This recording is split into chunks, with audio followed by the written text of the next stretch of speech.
Bonjour et bienvenue dans cette vidéo. On va apprendre à faire une étude d'une dérivée, c'est-à-dire dresser le tableau de variation d'une fonction. Ici, on va être sur le niveau 1. Le niveau 1, ça veut dire qu'on va étudier une fonction polynôme de degré 2, donc avec des x au carré. Alors ici, la fonction f de x est définie par 3x au carré moins 2x plus 5. On m'indique également que x doit appartenir à l'intervalle d'étude moins 15 et 30. Ça veut donc dire que mon tableau de variation débutera pour x min 15 et pour x max 30. La première étape va consister à calculer la dérivée de f de x. Je vais passer très rapidement sur cette étape. Si vous avez des difficultés pour calculer des dérivées, je vous conseille de vous référer à la vidéo explicative. Donc, comme on part sur la dérivée, je vais donc indiquer que je calcule f' de x égale. Ici, j'ai 2x au carré. La dérivée de x au carré correspond à 2x. J'ai 3 en coefficient multiplicateur. Je vais donc avoir 3 fois 2x, c'est-à-dire 6x. Ensuite, la deuxième partie de ma fonction, moins 2x plus 5, c'est de la forme ax plus b. Je sais que lorsque je dérive ax plus b, on obtient a. Ici, a correspond au coefficient devant le x qui est de moins 2. La deuxième étape va consister à résoudre l'équation f' de x égale 0. Je reprends donc l'expression de la dérivée, 6x moins 2, et je vais indiquer qu'elle est égale à 0. Donc ici, on est sur une équation assez simple. Je vais isoler le x. Donc premièrement, on va déplacer le moins 2. Donc je vous rappelle qu'une soustraction, lorsqu'on déplace, se transforme en addition. J'ai donc 6x qui va être égal à 0 plus 2, c'est-à-dire 2. Et enfin, pour terminer ma résolution, pour isoler x, je vais devoir déplacer le 6. Je rappelle aussi qu'entre un nombre et x, nous avons une multiplication. Donc lorsque l'on déplace une multiplication, celle-ci va se transformer en division. Nous avons donc x qui est égal à 2 divisé par 6, 2 sixièmes. Je peux écrire le résultat obtenu en décimale. Alors vous voyez ici que notre résultat, en fait, on ne va pas avoir un nombre fini. Donc on va l'arrondir à 2 chiffres après la virgule. Comme j'arrondis, je vais bien indiquer que c'est environ 0,33. Je vais bien mettre en évidence ce résultat puisque j'en aurai besoin pour mon tableau de variation. Justement, nous allons pouvoir passer à la troisième étape qui va être le tableau de signes et le tableau de variation. Je vais déjà indiquer le nom de chacune de mes lignes. Dans ma première ligne, nous aurons les informations de x. Dans la deuxième ligne, eh bien, ça va correspondre finalement au tableau de signes de la dérivée. Donc je vais bien indiquer que je travaille avec la dérivée en mettant f' de x. Et enfin, dans la dernière ligne de mon tableau, je vais avoir les variations de la fonction f. Vous voyez bien la différence. Ici, je travaille avec la dérivée pour pouvoir obtenir les variations de la fonction. Je vous conseille de remplir dans l'ordre le tableau de variation. Nous allons commencer par la ligne des x. Donc déjà, mon sujet m'indique que x est compris entre moins 15 et 30. Je vais donc indiquer dans le tableau qu'il démarre à x égale moins 15 et qu'il va terminer à x égale 30. Ensuite, j'ai dans l'étape numéro 2 déterminé une valeur particulière. Nous avons trouvé que lorsque la dérivée est égale à 0, on obtenait x égale environ 0,33. Cette valeur est bien comprise entre les deux extrémums des valeurs de x. Pensez à vérifier. Je vais donc indiquer cette valeur, 0,33. On peut donc maintenant passer à l'étude de la dérivée. On a remarqué que la dérivée est égale à 0 pour 0,33. Je vais l'indiquer dans le tableau.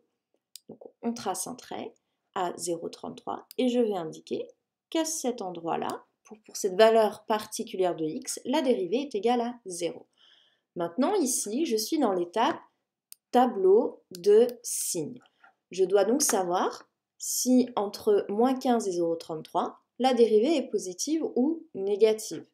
Et je dois savoir si entre 0,33 et 30, la dérivée est positive ou négative. Pour cette étape-là, on vous demandera de réaliser l'étude de signes avec la calculatrice. Le plus simple, ça va être de réaliser la représentation graphique de la dérivée. Je vais donc aller dans le menu graphe de la calculatrice. J'indique, hop, je remonte l'expression ici de la dérivée, 6x moins 2. Donc 6x moins 2, nous validons. Je vais indiquer aussi le domaine d'étude de la dérivée. Moi, j'étudie entre moins 15 et 30. Donc, on va aller dans Windows. Je vous rappelle, Windows, fenêtre, paramétrage graphique. Donc, je vais indiquer x égale moins 15 et x max, excusez-moi, égale 30. Et ensuite, je vais représenter la dérivée en appuyant, en sélectionnant l'onglet Draw. Ici, j'ai ma calculatrice, ma fonction. Alors, je peux me déplacer pour avoir un plus grand visuel. Qu'est-ce que je constate? Bien, on voit qu'au début, ma fonction, ma dérivée, elle est en dessous de l'axe des abscisses. Puis, ensuite, elle passe au-dessus de l'axe des abscisses.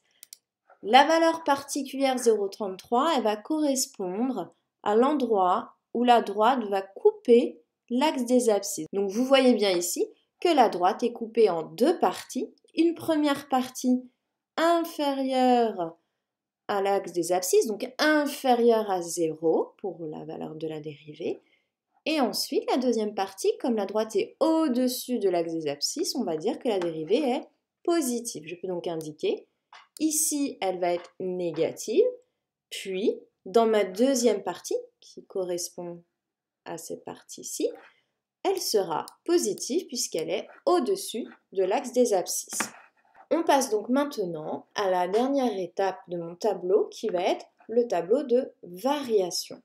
Alors après c'est le cours. On sait que lorsqu'une dérivée est négative sur un domaine d'étude, ça signifie que la fonction est décroissante. Comme elle est décroissante, je vais l'indiquer par une flèche qui décroît. De même, ici, ma dérivée est positive pour x compris entre 0,33 et 30. Je vais donc indiquer que la fonction, elle est croissante.